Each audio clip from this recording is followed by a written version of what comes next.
Salam sejahtera, terima kasih karena bersama dengan saya di Nazilin Unity Channel. Isu liwat di GISBH, kita tiada kaitan, sistem pendidikan PAS terkawal, kata Hadi.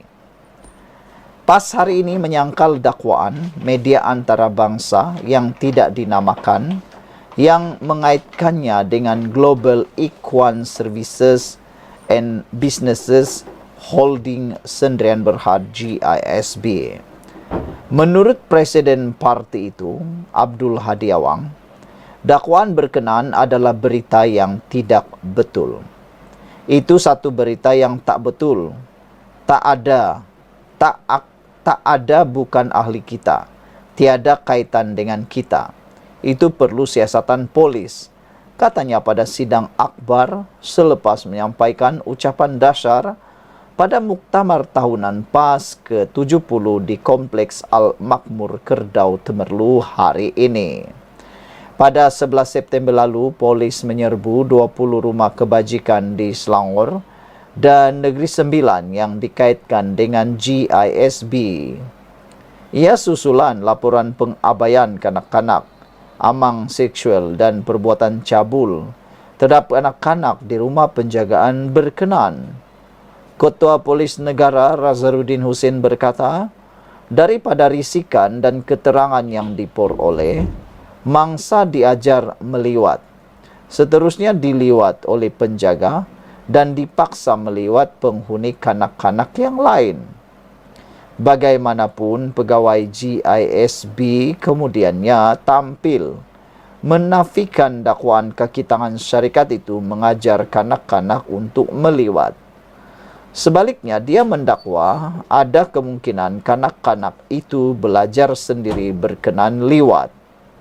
Apabila ditanya tentang tindakan kumpulan itu yang menggunakan agama untuk menjalankan kegiatan mereka, Abdul Hadi Awang berkata dia menyerahkan kepada pihak polis untuk menjalankan siasatan. Kita tunggu siasatan polis. Kita kena sedar Islam itu satu benda yang benar, yang terpelihara. Beberapa dibuat seperti itu fitnah terhadap Islam, tetapi Islam tetap selamat sejak zaman penjajah, katanya. Abdul Hadi juga ditanya bagaimana PAS akan memastikan kejadian seperti itu tidak berlaku di institusi pendidikan milik parti itu, seperti Pusat Asuhan Tunas Islam Pasti, Taman Asuhan Tunas Islam Tasti, Sekolah Rendah Integrasi Islam Sriti, dan Sekolah Menengah Integrasi Islam Smiti. Dalam PAS kita terkawal, insya Allah. Kita ada lajna jawatan kuasa yang mengawal pimpinan kita sendiri, kata Hadi Awang. Pihak lain kita tak ada hubungan, katanya lagi. Sekian untuk kali ini, jangan lupa tinggalkan komen Anda. Salam sejahtera, terima kasih karena bersama dengan saya di Nazilin Unity Channel. Hari pertama kempen pilihan raya Dewan Undangan Negeri Mahkota ini yang berlaku kepada Perikatan Nasional. Ada pengulas politik kata, habislah Perikatan Nasional kali ini, kekalahan mungkin akan lebih teruk daripada kekalahan di Nenggiri baru-baru ini. Apa yang berlaku? Penuh jalan raya. Ribuan penyokong Barisan Nasional berkampung di pusat penamaan calon. Ribuan penyokong Barisan Nasional BN hari ini membanjiri pusat penamaan calon di Dewan Tunku Ibrahim Sempena Pilihan Raya Kecil PRK Dewan Undangan Negeri Mahkota. Suasana berlangsung agak meriah dengan kehadiran penyokong yang membawa bendera BN dan poster Undilah BN. Pemimpin Pakatan Harapan turut dilihat hadir bersama-sama memberi sokongan kepada calon Barisan Nasional Syed Hussein Syed Abdullah yang juga Ketua Pemuda UMNO Kluang. Dianggarkan lebih 2.000 penyokong yang hadir pagi tadi. Antara yang kelihatan termasuklah pengerusi BN yang juga Presiden UMNO Datuk Seri Dr. Ahmad Zahid Hamidi, Setiausaha Agung DAP Anthony Lok, Menteri Besar Selangor Datuk Seri Amiruddin Syari, Pengerusi Amanah Johor Aminul Huda. Selain itu, turut hadir ialah Presiden MCA, Datuk Seri Dr. Wee Ka Siong dan Menteri Besar Johor Datuk On Hafiz Ghazi yang juga pengarah PRK Dewan Undangan Negeri Mahkota. Barisan Nasional BN mempertaruhkan Syed Husin, manakala Perikatan Nasional PN pula menampilkan bekas pemain bola sepak Johor Muhammad Haizan Jaafar. Untuk rekod, PRK ini adalah yang ke-10 diadakan selepas pilihan raya umum ke-15. Sebelum ini, pilihan raya kecil Parlimen Kuala Terengganu telah berlangsung diikuti PRK Dewan Undangan Negeri Simpang Jeram dan pilihan raya negeri atau pilihan raya kecil Parlimen Pulai di Johor, pilihan raya kecil Dewan Undangan Negeri Pelangai Pahang, pilihan raya kecil Dewan Undangan Negeri Jepak Sarawak, pilihan raya kecil Parlimen Kemaman Terengganu, pilihan raya kecil Dewan Undangan Negeri Kuala Kubu Bahru Selangor, pilihan raya kecil Sungai Bakap Pulau Pinang, dan pilihan raya kecil Nenggiri Kelantan. Sekian untuk kali ini. Jangan lupa tinggalkan komen anda, tekan butang subscribe, dan sebelum kita berpisah, mohon kiranya anda memberikan komen pada pendapat anda, pada ramalan anda, siapakah yang akan memenangi pilihan raya Dewan Undangan Negeri Mahkota ini. Mampukah Barisan Nasional BN mempertahankan kerusi mereka ini? Dan mampukah Perikatan Nasional memberikan saingan, sekurang-kurangnya bersaing mendapatkan undi di dalam Dewan Undangan Negeri tersebut? Atau adakah Perikatan Nasional akan menemui kekalahan kali kedua berturut-turut yang paling teruk dan parah sekali? Jangan lupa tinggalkan komen anda. Setiap daripada komen anda amat berharga. Siapa yang akan kalah teruk, Barisan Nasional atau Perikatan Nasional? Berjumpa lagi. Bye-bye. Salam sejahtera. Terima kasih kerana bersama dengan saya di Nazilin Unity Channel. Pengakuan GISB ini betul-betul menggemparkan seluruh rakyat Malaysia, bahkan paling menggemparkan umat Islam yang ada di Malaysia. GISB mengaku ada kes liwat, tapi dakwa cuma 1-2 kes. Ada netizen kata, 1-2 kes ke, 1 kes ke, itu tetap kesalahan juga. Kenapa tidak dibuat laporan segera oleh pihak yang mengetahui berlakunya kes liwat ini? Takkanlah nak tunggu sampai 100 kes, sampai 1000 kes, atau sehingga berlaku parahnya, enggak ada yang mati, meninggal dunia, baru dibuat laporan. Ada yang kata sudah kedapatan barulah mengaku ada 1-2 kes. Janganlah sampai begitu. Sepatutnya sebelum menjadi parah, sebelum nasi menjadi bubur, lebih baik buat laporan segera. Ini tidak, kata netizen. Sudah diserbu polis, sudah ada pendedahan, sudah ada tangkapan, baru tiba-tiba buat pengakuan pula. Ini pengakuan terus GISB. Ada kes liwat, tapi dakwa cuma 1-2 kes. Global Equine Services and Businesses Berhad Holdings GISBH mengaku ada berlaku kes liwat dalam kalangan kanak-kanak yang menghuni rumah amal mereka. Namun mendakwa ia hanyalah 1-2 kes. Nampaknya perkara ini memang diketahui oleh GISBH. Pengerusi eksekutif dan ketua pegawai eksekutifnya Nasiruddin Muhammad Ali meluahkan rasa kesal mendakwa tiada rundingan dilakukan dengan pihaknya sebelum membawa keluar ke semua kanak-kanak itu. Apalagi rundingan yang perlu dilakukan, kata netizen. Kata Nasiruddin lagi, adalah tidak wajar apabila 1-2 kes liwat yang berlaku, tetapi dirangkumkan seolah-olah seluruh penghuni diajar meliwat. Ada penganalisis politik dan juga pengulas politik, pengulas isu semasa marah dengan hujah pengarah eksekutif dan ketua pegawai eksekutif ini, yaitu Nasyirudin. Kata mereka, 1 atau 2 kes, 1000 kes sama saja. Kesnya tetap kes liwat. Ini lagi melibatkan kanak-kanak di bawah umur, kata mereka. Mereka juga mempersoal mengapa tiada perbincangan. Beliau, Nasyirudin juga mempersoal mengapa tiada perbincangan dilakukan dengan pihak GISBH dan nasihat-nasihat yang sepatutnya disampaikan kepada mereka. Ini tangkap sekali 400 lebih anak-anak tak tahu cerita.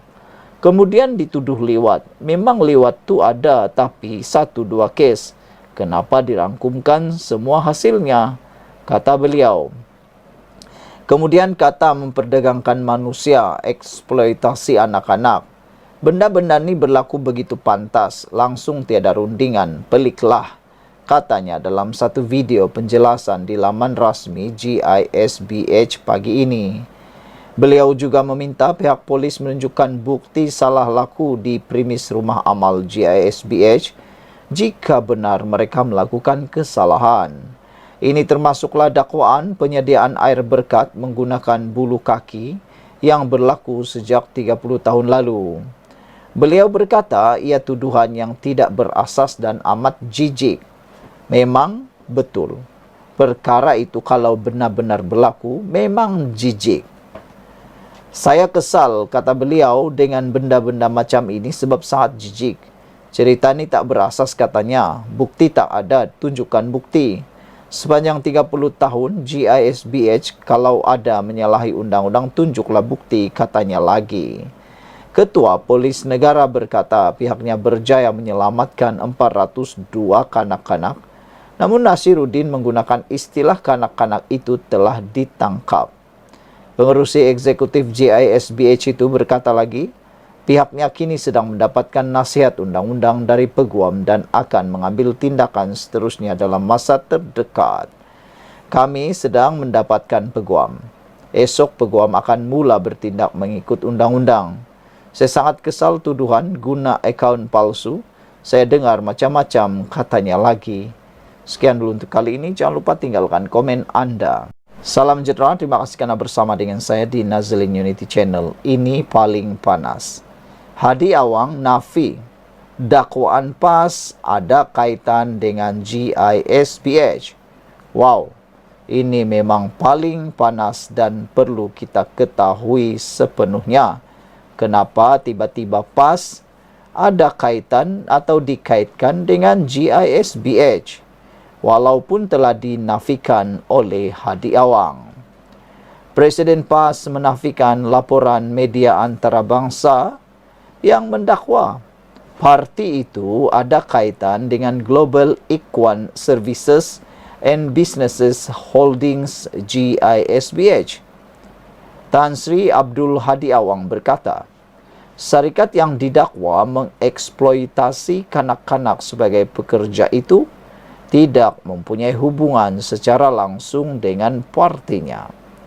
GISB tidak ada hubungan secara langsung dengan kita. Walaupun pihak media antarabangsa mengaitkannya, itu satu berita yang tidak betul, yang salah, kata Tan Sri Abdul Hadi Awang.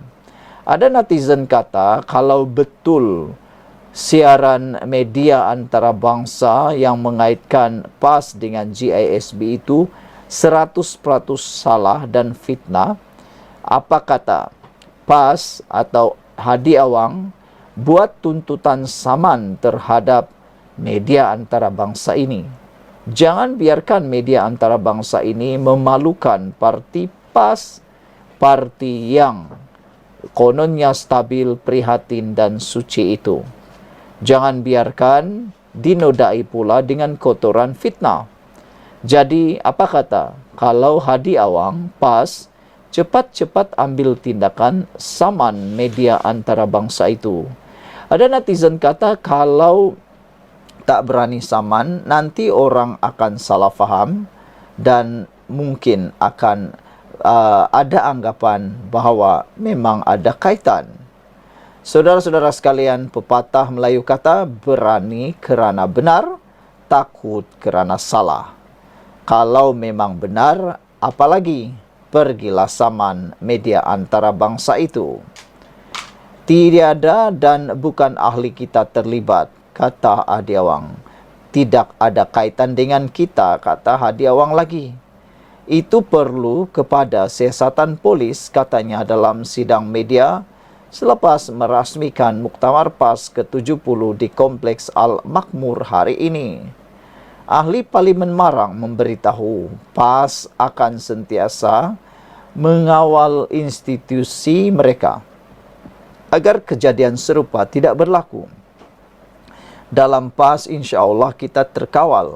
Kita ada lajnah, jawatan kuasa untuk mengawal. Pentadbiran kita sendiri dengan pihak lain, kita tiada hubungan, katanya. Terdahulu, siasatan polis Diraja Malaysia PDRM mendapati 13 penghuni rumah kebajikan yang bernaung di bawah syarikat GISBH dipercayai telah menjadi mangsa liwat. Serbuan mendedahkan berlaku beberapa kesalahan pengabaian serta penganiayaan terhadap kanak-kanak dan remaja yang juga penghuni di rumah amal itu. Sementara itu, pagi ini GISBH mengaku ada berlaku kes liwat dalam kalangan kanak-kanak yang menghuni rumah amal mereka. Namun mendakwa ia hanyalah 1-2 kes. Pengerusi eksekutif dan ketua pegawai eksekutif GISBH, Nasiruddin Muhammad Ali, meluahkan rasa kesal mendakwa tiada rundingan dilakukan dengan pihaknya sebelum membawa keluar ke semua kanak-kanak itu. Pihaknya juga menafikan segala tumahan karut mengenai air berkat dan penganiayaan kanak-kanak.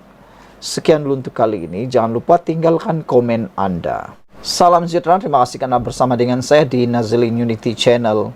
Perang pilihan raya sudah bermula. Hari ini sah perang pilihan raya di Dewan Undangan Negeri Mahkota bermula. 1 lawan 1. Perikatan Nasional menentang Barisan Nasional, wakilnya daripada UMNO. Ada yang menjangka isu sijil halal yang baru-baru ini panas mungkin akan mengganggu kemenangan UMNO.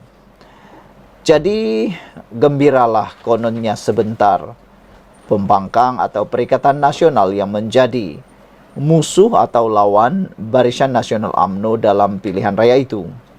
Ada yang menjangkakan mungkin UMNO, khususnya Akmal Saleh, akan menerima pada apabila ada para penganalisis politik dan pengulas politik meramalkan mungkin akan berlaku boikot terhadap undi Barisan Nasional UMNO. Mungkin orang bukan Cina tidak akan turun mengundi, kata mereka. Nampaknya apa yang dikatakan itu sia-sia dan tidak tepat. Ini berita yang pasti akan menyakitkan kepala, menyusahkan calon Perikatan Nasional, khususnya Bersatu. Ini apabila Eng Korming mengatakan isu sijil halal tidak akan jejas kerjasama UMNO, DAP di DUN Mahkota. Pergeseran berkaitan isu persijiran halal tidak sesekali menggugat persefahaman antara UMNO dan DAP yang kini bekerja sama dalam kerajaan perpaduan, kata Naib Presiden DAP Eng Korming. Dia juga berkata tidak akan menjejaskan kerjasama jentera dua parti itu menjelang pilihan raya Dewan Undangan Negeri Mahkota pada 28 September. Yang penting kami akan sokong calon kerajaan perpaduan yang perselisihan faham antara Ketua Pemuda UMNO Datuk Dr. Muhammad Akmal Saleh dan Ahli Parlimen Seputih Teresa Kok biar pucuk pimpinan yang selesaikan, kata beliau. Tiada sesiapa yang terganggu. Fokus kita ialah memenangkan calon kerajaan perpaduan. Tidak kira dia daripada parti mana, dia mewakili kerajaan perpaduan. DAP dan seluruh jentera parti akan bertungkus lumus turun padang beramai-ramai untuk bantu. Katanya selepas majlis perasmian parking awam Hospital Teluk Intan di Teluk Intan hari ini. Beliau berkata demikian ketika ditanya, apakah pergeseran atau adakah pergeseran antara Dr. Muhammad Akmal dan Teresa Kok akan menjejaskan kerjasama UMNO dan DAP ketika PRN Dewan Undangan Negeri Mahkota. Ketua Pemuda UMNO bahagian Keluang, Syed Hussein Syed Abdullah diumumkan sebagai calon Barisan Nasional BN bagi PRK Dewan Undangan Negeri Mahkota. Semalam dilaporkan, Teresa Kok mengemukakan surat tuntutan LOD kepada ahli Parlimen Merlimau itu menerusi firma Sangkara, Nair dan Partners menuntut ganti rugi 25 juta daripada Dr. Muhammad Akmal atas dakwaan putar belit kenyataannya mengenai isu persijilan halal. Eng berkata, sokongan kepada UMNO pada PRK Mahkota juga sebagai manifestasi membalas budi kerjasama jentera UMNO ketika DAP memenangi PRK Kuala Kubu Baharu. Saya ucap ribuan terima kasih kepada kawan-kawan UMNO. Saya percaya setiap kawan adalah amat penting untuk memastikan ekonomi dan politik negara ini stabil, kata beliau lagi. Sekian untuk kali ini. Jangan lupa tinggalkan komen anda, tekan butang subscribe. Salam sejahtera, terima kasih kerana bersama dengan saya di Nazilin Unity Channel. Yang kita tunggu-tunggu akhirnya tampil tiba. Isu tentang GISB kini menjadi buah mulut bahkan perdebatan media sosial. Netizen berperang berkaitan dengan GISB. Ada yang mengecam GISB, ada juga pada masa yang sama memuji kehebatan perniagaan GISB. Tapi yang kita tunggu sebenarnya ialah apa tindakan kerajaan dan apa komen daripada Perdana Menteri Malaysia sendiri berkait dengan skandal atau berkait dengan isu panas GISB ini. Rupa-rupanya GISB mempunyai rangkaian perniagaan yang luar biasa hebat di Malaysia.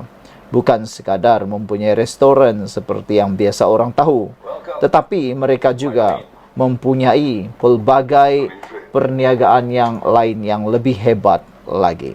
Mereka turut memiliki resort. Anwar Ibrahim kata, beliau mahu kes berkait dengan GISB ini segera disiasat.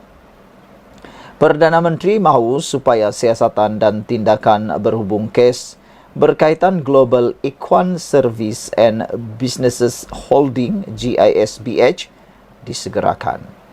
Datuk Seri Anwar Ibrahim berkata, isu berkaitan akidah, salah guna kuasa, salah guna agama dan penderaan adalah perkara besar jika terbukti benar.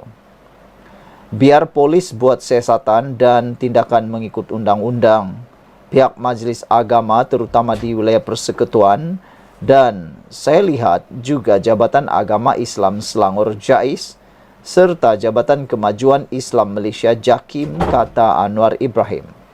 Ramai tanya kenapa berlaku kelewatan, lengah dalam ambil tindakan.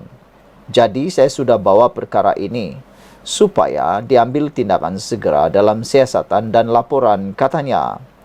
Beliau berkata demikian kepada media selepas menunaikan solat Jumaat di Masjid Al-Iman, Kampung Desa Putra di Kajang hari ini.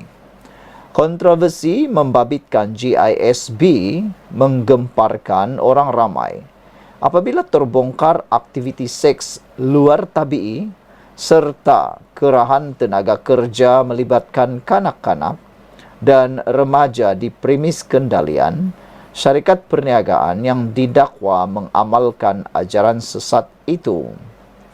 Ketua Polis Negara Tan Sri Razaruddin Hussein dalam sidang media pagi tadi mendedahkan, terdapat 13 kanak-kanak yang menjadi penghuni rumah Pelindungan yang diserbu dalam Ops Global Rabu lalu disyaki telah dilewat.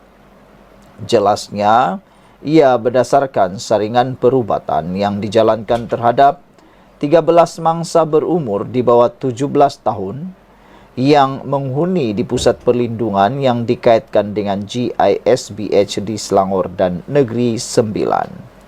Saringan di 20 premis terbabit dijalankan dengan bantuan daripada Kementerian Kesihatan Malaysia KKM dan Jabatan Kebajikan Masyarakat JKM. Menurut Razarudin lagi, pasukan siasatan jenayah pengubahan wang haram AMLA Bukit Aman turut sudah digerakkan bagi mengenal pasti setiap rekod transaksi berkaitan dalam menyiasat dana berkaitan rumah amal terbabit dan perniagaan lain jika diperlukan. Kita percaya pusat jagaan ini mempunyai penaja lain selain GISBH, katanya. Ada juga rumah orang tua yang menerima dana daripada GISBH dan sumber lain, katanya lagi. Kegemparan membabitkan GISB turut mendapat perhatian Mufti Perlis Datuk Dr. Muhammad Asri Zainul Abidin atau dikenali sebagai Dr. Maza, yang katanya wujud amalan tidak solat Jumaat, menjamakkan solat sepanjang waktu, selain darah bekam dan bulu pada anggota tubuh dijadikan sebagai keberkatan. Sekian dulu untuk kali ini. Jangan lupa tinggalkan komen anda, tekan butang subscribe. Kita jumpa lagi. Bye-bye.